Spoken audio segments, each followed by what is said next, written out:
سورۃ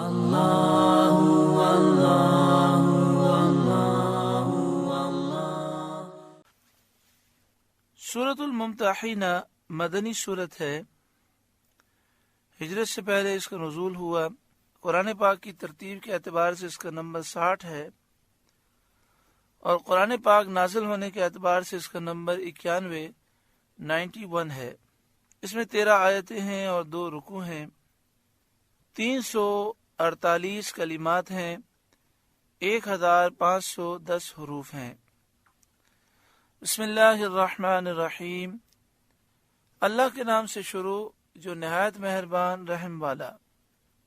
یا ایھا الذین آمنوا، اے ایمان والوں، لا تتخذوا عدوی وعدوکم اولیاء، میرے اور اپنے دشمنوں کو دوست نہ بناؤ، تلقون الیہم بالمودۃ، تم انہیں خبریں پہنچاتے ہو دوستی سے، وقد کفروا بما جاءکم من الحق، حالانکہ وہ منکر ہیں اس حق کے جو تمہارے پاس آیا۔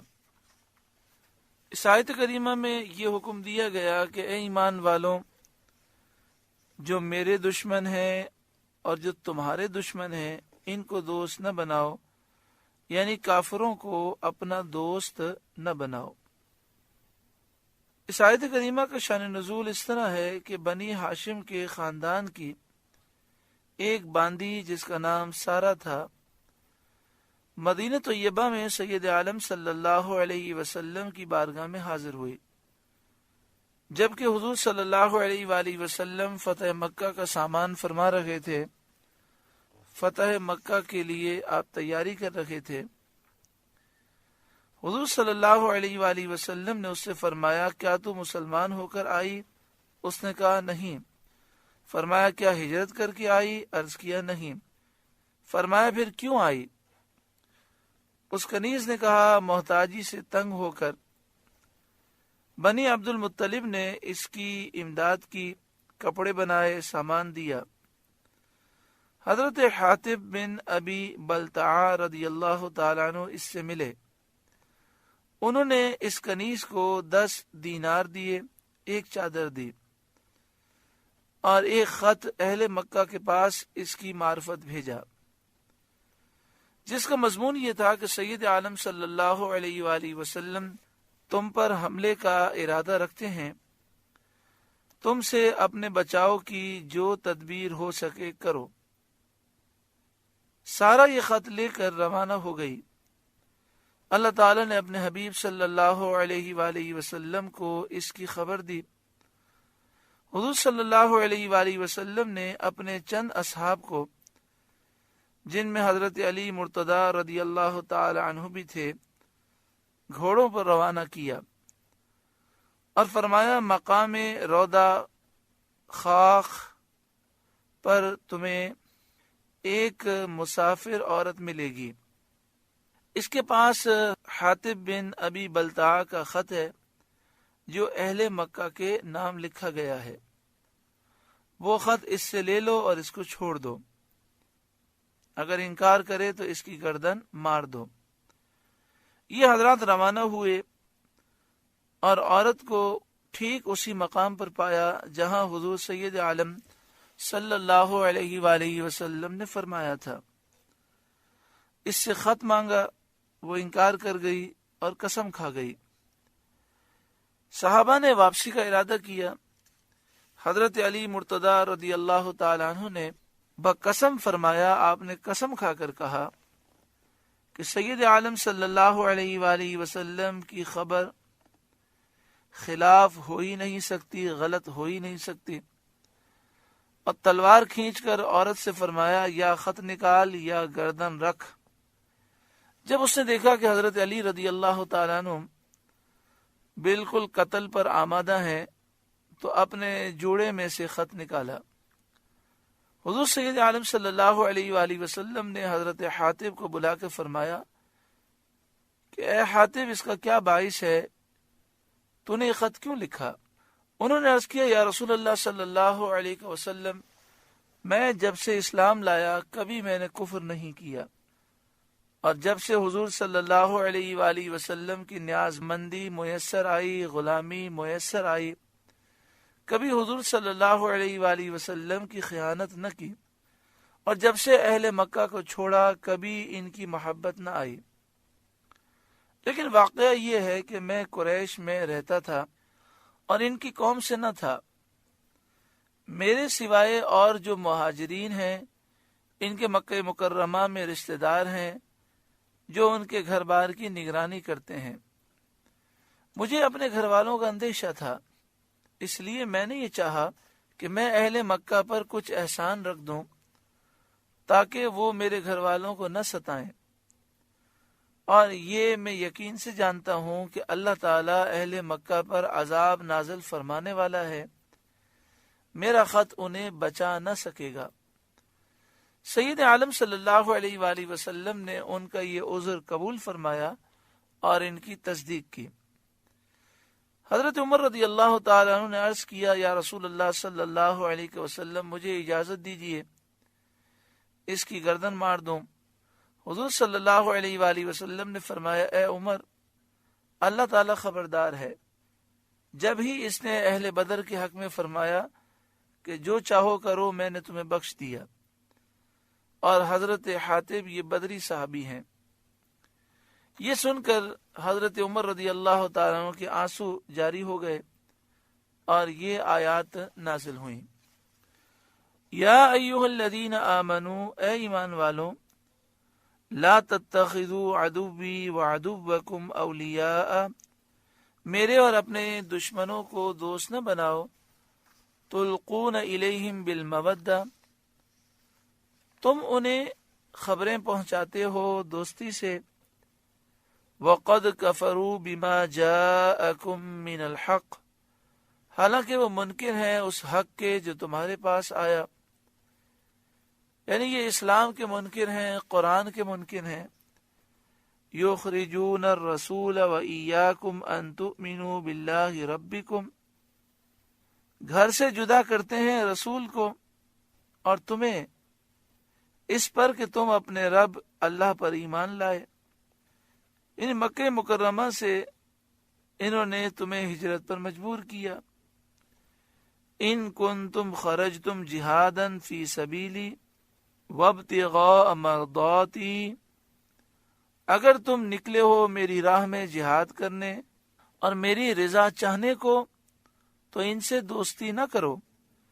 تسرون الیہم بالمودہ، تم انہیں خفیہ پیغام محبت کا بھیجتے ہو۔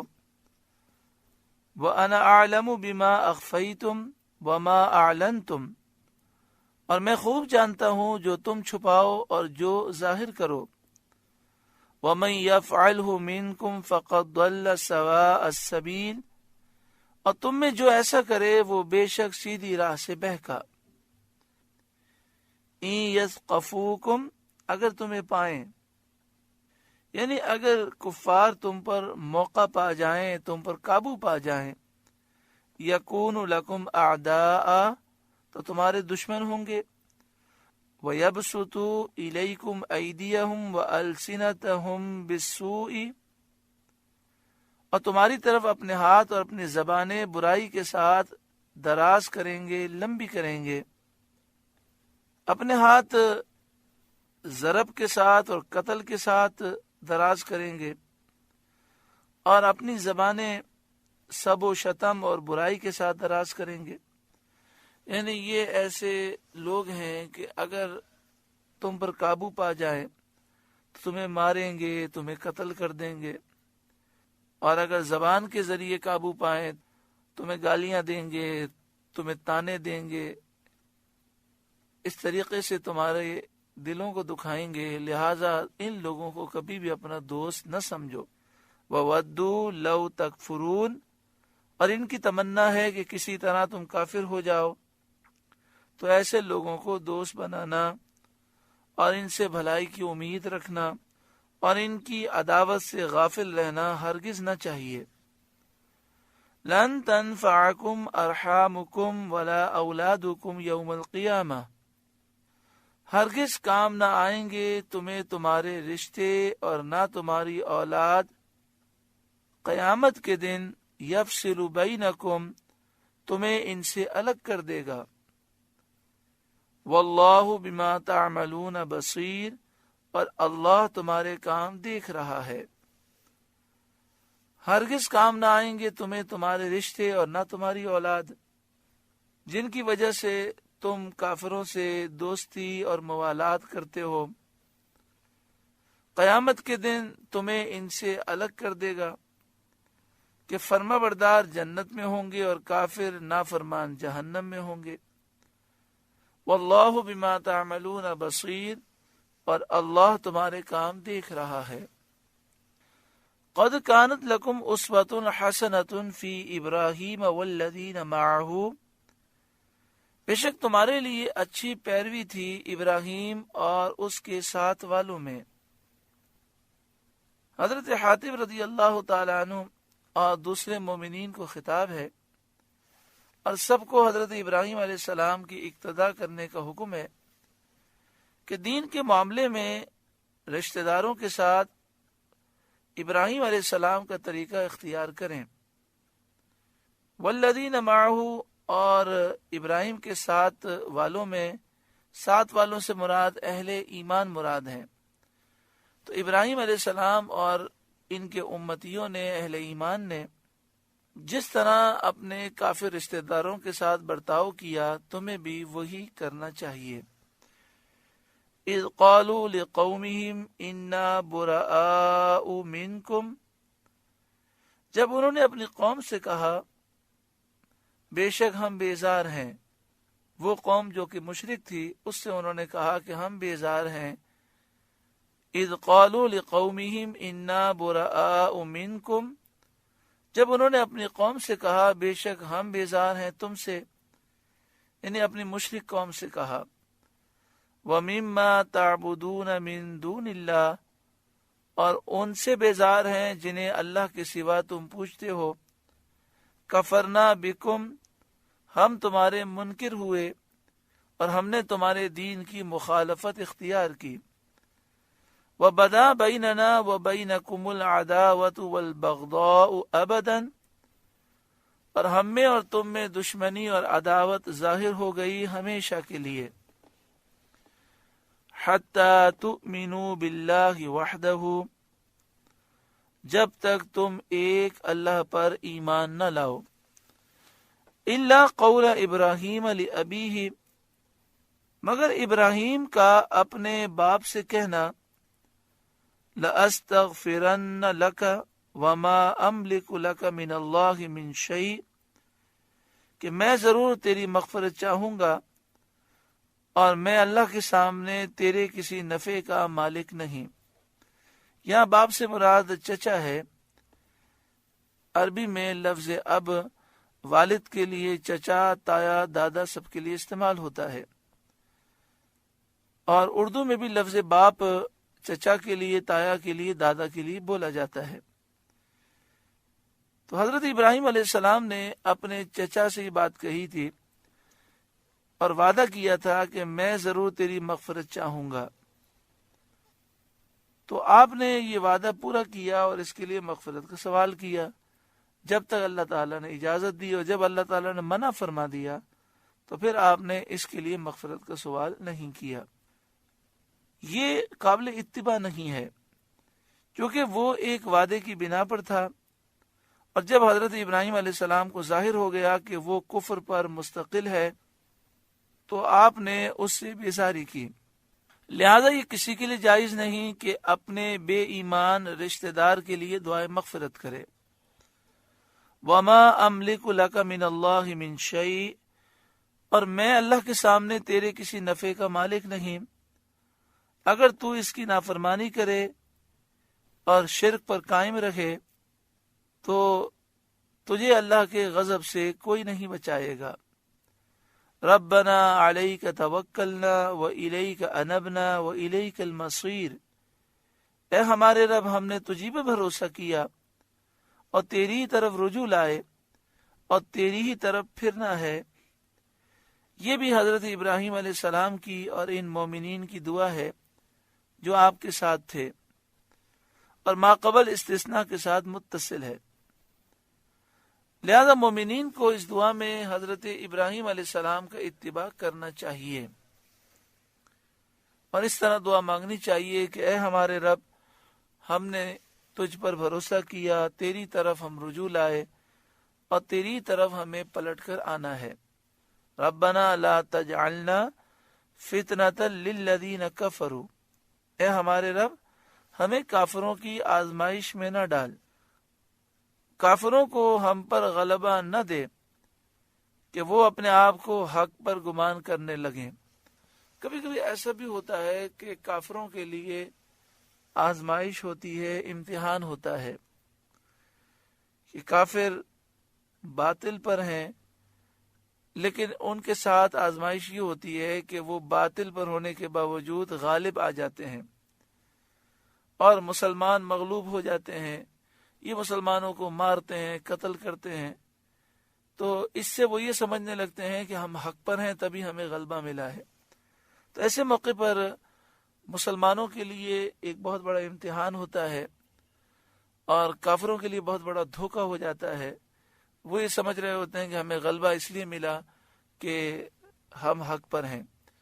تو اس دعا میں یہ عرض کی گئی کہ مالک و مولا، ہمیں کافروں کی آزمائش میں نہ ڈال، یعنی کافروں کو ہم پر غلبہ نہ دے، ہمیں کافروں کے سامنے مغلوب نہ فرما، ہمیں کافروں کے ظلم و ستم سے محفوظ فرما۔